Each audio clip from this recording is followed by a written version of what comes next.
President Trump holds up a paper with text on it next to Vice President Pence and Brook Park Mayor Thomas J. Coyne Jr. in Brook Park, Ohio, on September 5, 2016. Mike SegarReuters Consider the following blocks of text. Each says the same thing, lifted from an article about the Alabama Senate race. 1. We suspect you found easier to read, namely, the lower one. Why? For some specific reasons. The first is what's called leading, the space between the lines of text vertically.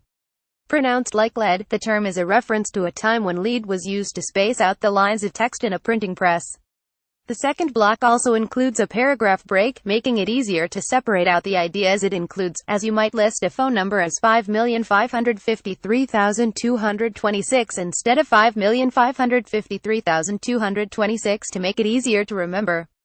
That block also uses a typeface with serifs, the little ticks at the ends of the letters, like on this K. Why are they there? Because the serifs create a visual sense of a consistent line across the page or, in this case, screen. It's like writing on a sheet of lined notebook paper. The serifs act like lines in the background, keeping your eye moving along the line. The Post's designers found a balance of leading and type that they think makes it easier to read the text in our articles. This is the art of typography, and it's an important design consideration. After all, if you were faced with a Post article that looked like the block one, the odds are good that you wouldn't actually read the thing. So let's now talk about the president. On Friday morning, Nate Silver made an interesting point on Twitter. Silver was referring to this tweet, which uses Twitter's recently expanded 280-character limit to share more text. That tweet was one of a series from the president coupling a video of his speech in Vietnam with an excerpt of that speech. It is, indeed, a dull, uninspired tweet which we can be confident Trump himself did not write. Why? Well, first of all, it's not very interesting. Second, the inclusion of a video from his speech is not the sort of thing that Trump's prelate campaign tweets ever manifested. Silver's tacit point is that not very many people were into that speech tweet. Getting 7,700 retweets as of writing is, for Trump, a bad tweet. Before he ran for office, that would have been a lot of tweets for him. This one about Diet Coke from October 2012 got only 1,700 retweets. This one seems more like Trump, but is still a wee long. Getting 25,000 retweets is more on par for Trump, but still not great. Contrast it with this one, from before the 280-character expansion.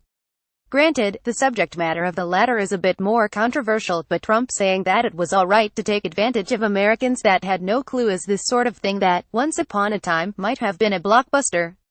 You've already figured out where this is going. The 280-character tweets from Trump look a lot more like block 1 in our example than block 2.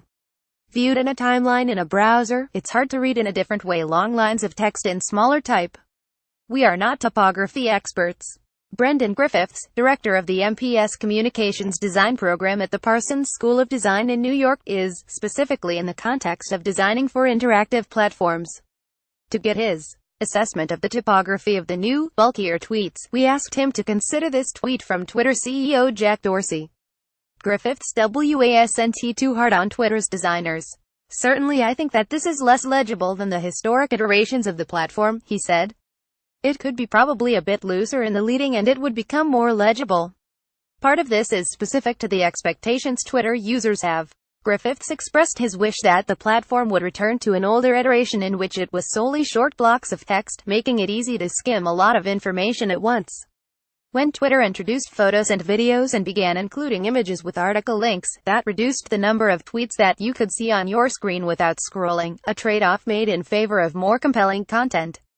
This new change results in big blocks of text that eat up more space and are less compelling. Even the workaround that users developed for including more text, embedding screenshots of articles, is better in one sense than the block of text in a 280-character tweet. After all, those images use text that, like our block 2 above, was designed by professional designers to be legible on the screen which is being captured and then shared. Griffiths identified a more critical problem than leading lack of editing. This idea that now people have more space to write, so they're spending less time chopping down what they would have written, he said. That editing includes things like adding line breaks, the dash in the 5553226 to make it easier to skim. But it also means cutting out words. Whose woods these are? I think I know his house is in the village though versus the guy who owns these woods has about 200 acres in the area, but he actually lives down in Port Chester, on Main Street.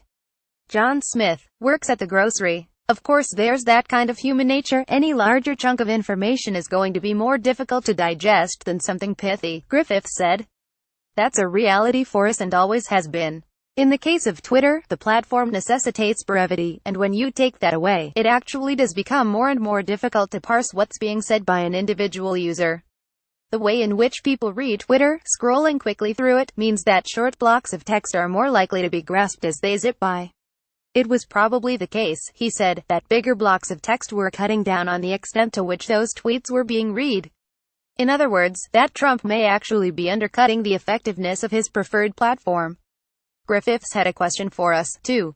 I mean, with all the stuff that's going on right now, especially on a platform like Twitter, he asked, isn't the typography the least of your worries? Well, yes, but it is a Friday on a holiday weekend and it's an interesting question and just come on, man.